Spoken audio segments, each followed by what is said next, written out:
Colour போடலாமா? வாங்க. இது பார்த்தீங்கன்னா என்னோட ரங்கோலி பாக்ஸு.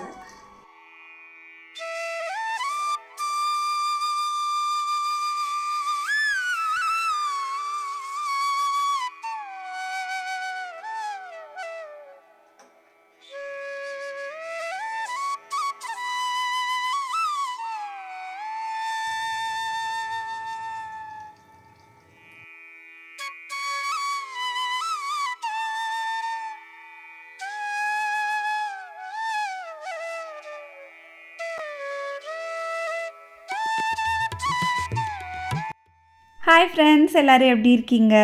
ரொம்ப ஃப்ரெஷ்ஷாக இந்த நாள் வந்து எனக்கு ஆரம்பிச்சது. மார்கழி ஒன்றும் இல்லையா, ரொம்ப நிறைவாக இருந்தது. ரொம்ப டிவைனாக, ரொம்ப பாசிட்டிவிட்டியோடு இந்த நாளை நான் ஆரம்பிச்சிருக்கேன். இன்றைக்கி வந்து மார்கழி 1. டைம் பார்த்தீங்கன்னா கரெக்டாக 5:25 ஆகிடுச்சு. நான் வந்து ரெடி ஆகிட்டு வந்துட்டேன். இனிமேல் வாசலில் கோலம் போடணும். ஸோ இன்றைக்கி வந்து இன்னிலேருந்து காலையில் நம்ம வாசலில் விளக்கேற்றுவோம். இன்றைக்கி கொஞ்சம் டைம் ஆகிடுச்சு. இன்னும் அர்லியாகவே எழுந்துக்கணும்னு பார்த்தேன், என்னால் முடியல. சரி, வேகமாக விளக்கேற்றிட்டு வாசலில் போய் கோலம் போடலாம். கலர் கோலம் போடலாமா? வாங்க. காலையில் சீக்கிரம் எழுந்துக்கணும்னு எனக்கு நைட்டெல்லாம் தூக்கமே இல்லை சரியாக. ஏன்னா நான் கொஞ்சம் மிஸ் ஆகிடுச்சு அப்படின்னா காலையில் என்னால் எழுந்துக்கவே முடியாது. ஸோ இன்றைக்கி மார்கழி 1 அப்படிங்கிறதுனால ஃப்ரெஷ்ஷாக நம்ம ரெஃப்ரெஷ் ஆகிட்டு அதுக்கப்புறம் தான் சுவாமிக்கிட்ட விளக்கேற்றணும். கரெக்டாக வந்து டயத்துக்கு நான் இன்றைக்கி எழுந்திரிச்சிட்டேன். அலாரத்தை வந்து நானே எழுந்திரிச்சு ஆஃப் பண்ணேன்னா பார்த்துக்கோங்க. ஸோ அவ்வளோ வேகமாக எழுந்திரிச்சு கடகடன்னு ஃபாஸ்ட்டாக ரெடி ஆகிட்டேன்.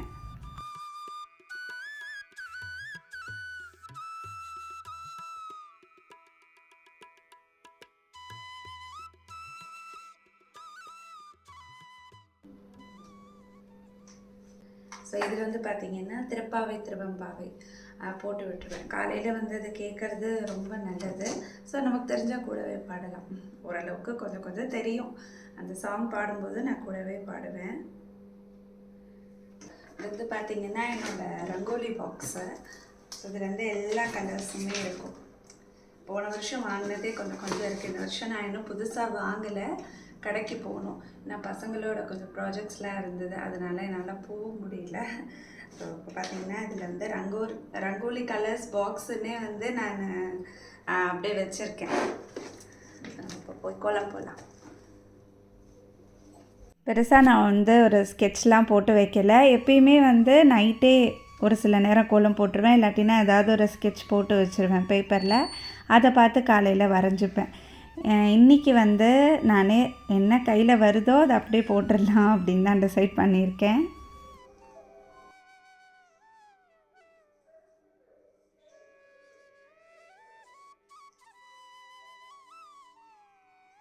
கம்ப்ளீட்டாக எங்கள் அப்பார்ட்மெண்ட்ஸ் எல்லா இடத்துலையுமே பார்த்தீங்கன்னா வாசலில் அந்த மாதிரி ரெட் டைல்ஸ் ஒட்டியிருப்பாங்க. அது வந்து ரொம்ப அழகாக இருக்கும். இப்போ நம்ம காவியே போட வேண்டாம், கலர் போட்டாலும் நல்லா தெரியும். அதுவும் ஒயிட்டில் நம்ம கோலம் போடும்போது இன்னுமே அழகாக இருக்கும். அதுவும் மாக்கோலம் போட்டால் இன்னும் பிரைட்டாக தெரியும். ஸோ அதனால் சில பேர் என்ன பண்ணியிருப்பாங்கன்னா நடுவில் மட்டும் மஞ்சள் கலரில் பெயிண்ட் அடிச்சிருப்பாங்க. இப்போ மஞ்சள் கலரில் பெயிண்ட் அடித்தோம் அப்படின்னா நமக்கு ஒயிட் கலர் போடும்போது தெரியாது. வேறு ஏதாவது ரெட் கலர் கொஞ்சம் டார்க் கலர் தான் சூஸ் பண்ணுற மாதிரி இருக்கும். ஸோ இது வந்து நான் அப்படியே ப்ளைனாக விட்டுட்டேன். கலர் போட்டாலும் நமக்கு அழகாக தெரியணும் இல்லையா? ஸோ கம்ப்ளீட்டாகவே காவி போட்ட மாதிரி இருக்கும். அதனால் அந்த ஒயிட் கலரில் கோலம் போடும்போது ரொம்ப அழகாக இருக்கும். நான் இன்றைக்கி என்ன கோலம் போடுறேன் அப்படிங்கிறத அப்படியே பாருங்கள்.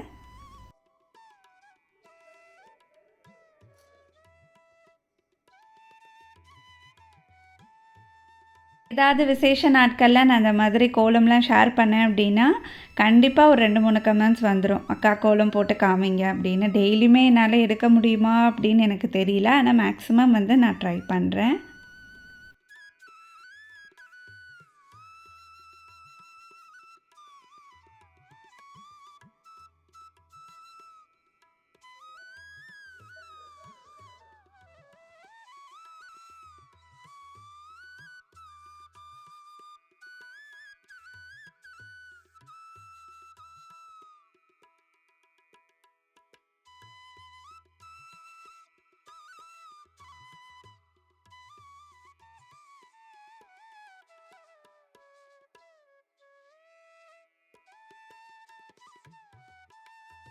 கோலம் எப்படி இருந்தது அப்படின்னு சொல்லி கீழே கமெண்ட்ஸில் சொல்லுங்கள்.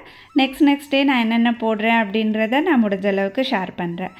அழகாக வாசலில் வந்து 2 பக்கம் விளக்கும் ஏற்றி வச்சாச்சு.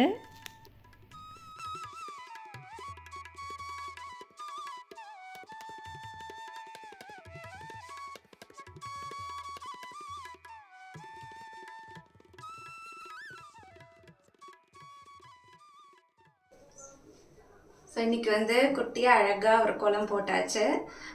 பெரிய வாசலாக இருந்தால் நல்லா பெரிய கோலம் போட்டு கலர் கொடுக்கலாம். ஸோ அவ்வளோ பெருசு நம்மளால் போட முடியாது. ஸோ எதிர் வீட்டில் வந்து போட முடியாமல் போயிடும். அதனால தான் குட்டியாக தான் போட்டேன்.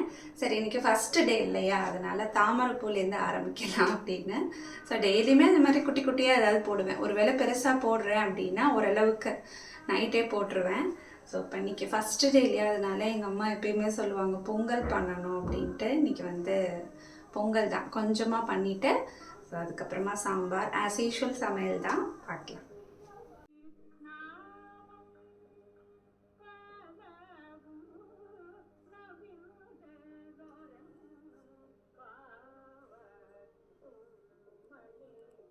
பொங்கல் கரெக்டாக ஒரு கப்பு தான் பண்ண போகிறேன். 1 கப்பு பச்சரிசினா 1/2 கப்பு பாசிப்பருப்பு பார்த்திங்கன்னா நல்லா வறுத்துட்டு வாஷ் பண்ணிவிட்டு சேர்த்துக்கலாம். நான் வந்து அப்படி தான் இன்றைக்கி நான் சேர்க்க போகிறேன். இப்போ 1 கப்பு அரிசி எடுத்தோம் அப்படின்னா ஒரு 2 கப்பு 2.5 கப்பு கிட்ட நான் தண்ணி ஊற்றிப்பேன். பக்கத்தில் வெந்நீரும் வச்சுப்பேன். அது மிக்ஸ் பண்ணும்போது நமக்கு கரெக்டாக இருக்கும். அது நான் லாஸ்ட்டாக மிக்ஸ் பண்ணும்போது உங்களுக்கு காமிக்கிறேன். இப்போ இதில் தேவையான அளவு உப்பு, இஞ்சியும் நீங்கள் சேர்த்துக்கலாம். இப்போது இதோடையே சேர்த்துக்கலாம், இல்லாட்டி தாளிக்கும் போதும் நம்ம சேர்த்துக்கலாம். சீரகம் மிளகுலாம் தாளித்து போடுவோம் இல்லையா, அப்போ நம்ம சேர்த்துக்கலாம். ஸோ பொங்கல் ஒரு பக்கம் ஆகிட்டுருக்கட்டும். அதுக்குள்ளே வந்து நான் அரிசி பருப்பு எல்லாம் வச்சிடுறேன். இன்றைக்கி வந்து கேரட் சாம்பார், அப்புறம் ரசம், உருளைக்கிழங்கு ஃப்ரை, அதுக்கப்புறமா இன்னொரு ஸ்பெஷல் ஐட்டம் இருக்குது. அதுவும் நான் உங்களுக்கு காமிக்கிறேன். பொங்கல் பார்த்திங்கன்னா நல்லா கொதித்ததுக்கப்புறமா, அரிசி கொதித்ததுக்கப்புறமா நான் வந்து விசில் போட்டுருவேன். நான் டேரெக்டாக தான் வைப்பேன். எப்போவுமே பார்த்திங்கன்னா அரிசி தனியாக பருப்பு தனியாக அந்த மாதிரி வச்சுப்பேன் சாம்பாருக்கு. இந்த தடவை வந்து டேரெக்டாகவே வச்சிடுறேன். இன்றைக்கி தான் வந்து நான் அந்த மாதிரி வைக்கிறேன். எப்போயாவது அந்த மாதிரி பண்ணுவேன். இது வந்து 5 லிட்டர் குக்கர். அதோடய உங்களுக்கு கிண்ணம் தட்டு எல்லாமே வரும் இல்லையா. ஸோ இது வந்து ரொம்ப யூஸ்ஃபுல்லாக இருக்கும். நிறைய நம்ம அப்படியே அடுக்கிட்டே போகலாம் குக்கரில்.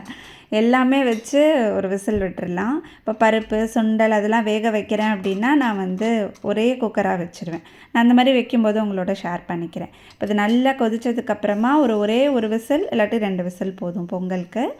இப்போ சாம்பாருக்கு வந்து துவரம் பருப்பு 1 கப்பு போட்டிருக்கேன். நல்லா வெந்நீர் போட்டு கொஞ்சம் நேரம் அது ஊறட்டும். அதுக்குள்ளே வந்து புளியவும் நம்ம ஊற போட்டுடலாம். இது வந்து சாம்பாருக்கு ரசத்துக்கு. எப்பயுமே வெந்நீரில் ஊற போட்டிங்க அப்படின்னா சீக்கிரமாக அது கரைஞ்சிடும். ஸோ அது வந்து நம்ம சாம்பாரில் ஊற்றும் போது நமக்கு ஈஸியாக இருக்கும். ஃபஸ்ட்டு தண்ணி ஊற்றிட்டு அதுக்கப்புறமா பச்சை தண்ணி ஊற்றி நல்லா கரைச்சி நீங்கள் ஊற்றிக்கோங்க. அவசரமாக பண்ணுறீங்க அப்படின்னா. இப்போது சாதமும் நல்லா கொதிச்சிடுச்சு. ஸோ இது நல்லா கொதித்ததுக்கப்புறமா தான் நான் குக்கருக்குள்ளே வைக்கிறேன். அப்போ தான் எனக்கு சீக்கிரம் ஆகும். இப்போ பருப்பு வந்து ஓரளவுக்கு நல்லா ஊறிடுச்சு. இதையும் வச்சுட்டு ஒரு 3-4 விசில் விட்டால் போதும். டைரெக்டாக வைக்கிறேன் அப்படின்னா 3 விசில் இல்லை 2 விசில் தான் விடுவேன். அந்த சாதம் கொதித்த அந்த கன்சிஸ்டன்சியை பொறுத்து இருக்குது. ஸோ இது வந்து நான் இந்த மாதிரி அடுக்கில் வைக்கிறேன் அப்படிங்கிறதுனால 3-4 விசில் நான் விட்டுப்பேன். எப்பயுமே நான் சாம்பார் வைக்கிறேன் அப்படின்னா மேக்ஸிமம் நான் நிக்கிலுக்கும் பேக் பண்ணிவிடுவேன். நான் வைக்கிற சாம்பார் வந்து அவனுக்கு ரொம்ப பிடிக்கும். ஸோ அவனுக்கு வந்து சாம்பார் இந்த மாதிரி உருளைக்கிழங்கு ஃப்ரை பசங்களுக்கு கொடுக்கணும் அப்படிங்கிறதுக்காகவே இன்றைக்கி உருளைக்கிழங்கு இல்லாட்டி பாவக்காய் எல்லா காயுமே இருக்குது. பாகற்காயெல்லாம் வந்து வீட்டில் சாப்பிட மாட்டாங்க. ஸ்கூலில் கொடுத்தா எப்படின்னு எனக்கு தெரியல. அதனால நான் அது வந்து ரிஸ்க் எடுக்க விரும்பலை. இப்போ வந்து பொட்டேட்டோவை இந்த மாதிரி க்யூபாக நறுக்கி நான் நல்லா கொதிக்க விட்டு எடுத்துப்பேன். கொஞ்சம் பாயில் ஆனதுக்கப்புறமா நான் வந்து கடுகு தாளிச்சிட்டு காரெல்லாம் சேர்த்து அப்படியே ரோஸ்ட் பண்ணிவிடுவேன். அந்த மாதிரி பண்ணும்போது நமக்கு சீக்கிரமாக வெந்துடும். இது பெரிய பெரிய க்யூபாக நறுக்குனதுனால. இந்த உருளைக்கிழங்கு காய்க்கு வெங்காயம் சேர்க்கலாம், வெங்காயம் சேர்க்காமலும் பண்ணலாம். ரொம்ப டேஸ்ட்டாக இருக்கும். ஸோ எனக்கு 3 அடுப்பு பத்தலை, இன்னொரு அடுப்பு தேவைப்பட்டுச்சு. அதனால் இண்டக்ஷன் ஸ்டவ் நான் எடுத்துக்கிட்டேன். ஸோ இதுவுமே இல்லைன்னா நான் என்ன பண்ணுவேன்னு தெரில. முன்னெல்லாம் எங்கள் பாட்டிலாம் என்ன பண்ணுவாங்கன்னா இந்த கும்டி அடுப்பு, விறகடுப்பு அதெல்லாம் வச்சுருப்பாங்க. நான் பார்த்துருக்கேன் எங்கள் ஊரில். ஸோ அந்த வலைப்பேட்டையில் ஆக்சுவலாக கும்பகோணத்தில் வலைப்பேட்டை அப்படின்னு சொல்லி ஒரு இடத்துல இருந்தோம். அங்கே அந்த மெமரிஸ்லாம் எனக்கு ரீகலெக்ட் ஆகுது. நான் நிறைய தடவை சொல்லியிருக்கேன். அப்போல்லாம் வந்து யூடியூப் இல்லாட்டி யூடியூப்பில் அப்படியே வீடியோஸாக எடுத்து போட்டிருப்பேன் நான். பயங்கர வந்து ஒரு மெமரிஸாக இருந்திருக்கும். இப்போது பேக் டு சாம்பார் வந்து கடுகு வெந்தயம் எல்லாம் தாளிச்சிட்டு கேரட்டு அப்புறம் தக்காளி பழம் அதெல்லாம் போட்டுக்கிட்டேன். இப்போ புளித்தண்ணி ஊற போட்டேன் இல்லையா, ஃபஸ்ட்டு வெந்நீரை ஊற்றிப்பேன். ஏன்னா கொதிக்க இருக்குது அதனால்.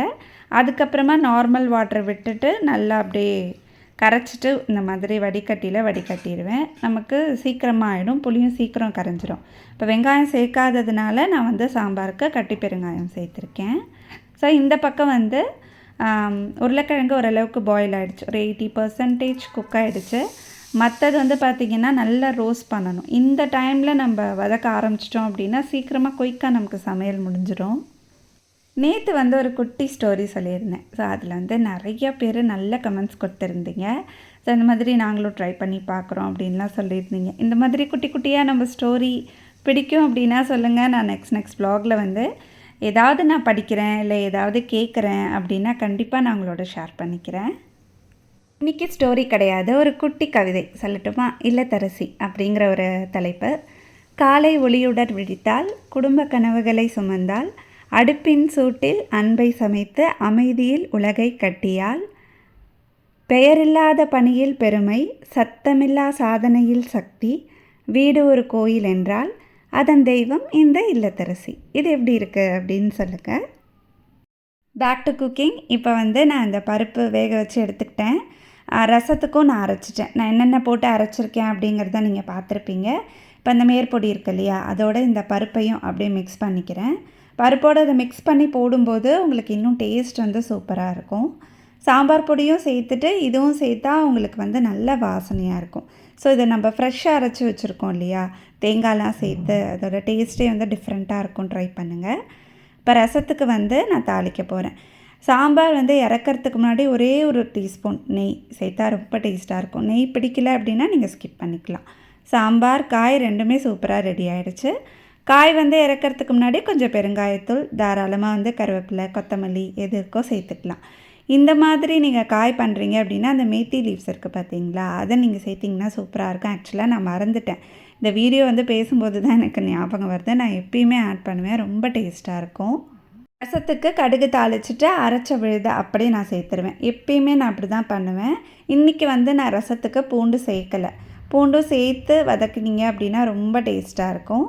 இப்போ சாம்பார் வந்து கம்ப்ளீட்டாக ரெடி ஆகிடுச்சு. நான் க்ளோஸ் பண்ணிட்டேன். ரசமும் வந்து கொஞ்சம் புளித்தண்ணி ஊற்றிட்டு நார்மல் வாட்ரு ஊற்றி ஒரு கொதி வந்ததுக்கப்புறமா ஆஃப் பண்ணிவிட்டு பெருங்காயம், இது வந்து தூள் பெருங்காயம், அப்புறம் கருவேப்பிலை. என்கிட்ட இன்றைக்கி கொத்தமல்லி இல்லை, அதனால் கருவேப்பிலை மட்டும் நான் நிறையா போட்டிருக்கேன்.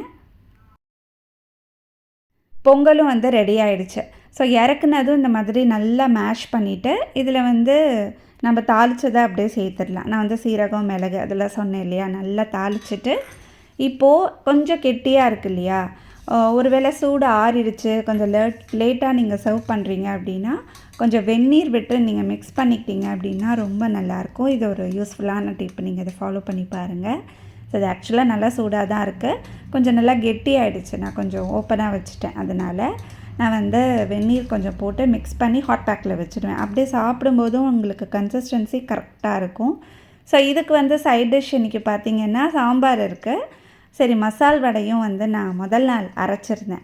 இந்த மசால் வடை ரெசிபி வந்து நான் உங்களுக்கு ஷார்ட்ஸில் போடுறேன். ஆக்சுவலாக அதோட ப்ரிப்பரேஷன் வந்து நான் இந்த வீடியோவில் வந்து ஆட் பண்ண முடியல. இப்போது வடையும் வந்து போட்டாச்சு. ரொம்ப டேஸ்ட்டாக இருக்கும் இந்த வடை. இந்த வடையில் மட்டும் நான் வெங்காயம் ஆட் பண்ணியிருக்கேன், மற்ற சமையலெல்லாம் வெங்காயம் இல்லை. பொங்கலுக்கும் வந்து சைட் டிஷ் இது சூப்பராக இருக்கும். ஸ்நாக்ஸுக்கும் குழந்தைங்களுக்கு வச்சிடலாம். அதனால தான் சரி காலையிலே வந்து ஹரிபரியாக எல்லாமே பண்ணுற மாதிரி தான் இருந்தது இன்றைக்கி. பொங்கலுக்கு உளுந்து வடை தான் நல்லாயிருக்கும். சரி, இருந்தாலும் மாவு இருந்துச்சு, சரி இதுவே பண்ணிடலாம். திரும்ப உளுந்து வேற நம்ம ஊற போட வேண்டாம் அப்படின்னு சொல்லி தான் இதையே அப்படியே ஃப்ரை பண்ணி எடுத்துக்கிட்டேன். இப்போ சமையல்லாம் கம்ப்ளீட்டாக முடிஞ்சிருச்சு. டிஃபன் பாக்ஸும் வந்து பேக் பண்ணிட்டேன். மித்துன் நிக்கில் 2 பேருக்குமே பேக் பண்ணியாச்சு. பிரேக்ஃபாஸ்ட் வந்து பொங்கல் சாம்பார் மித்துனுக்கு வச்சுட்டேன், அவன் ஸ்கூலில் போய் சாப்பிட்டுப்பான். ஸோ அதோட ஸ்நாக்ஸ் அது எல்லாமே வச்சாச்சு. இந்த வீடியோ உங்களுக்கு ரொம்ப பிடிச்சிருக்குன்னு நினைக்கிறேன். இந்த வீடியோ உங்களுக்கு பிடிச்சிருந்தா எங்கள் சேனலை லைக் பண்ணி சப்ஸ்கிரைப் பண்ணுங்கள். நெக்ஸ்ட் வீடியோவில் மீட் பண்ணலாம். அது வரைக்கும் பாய்.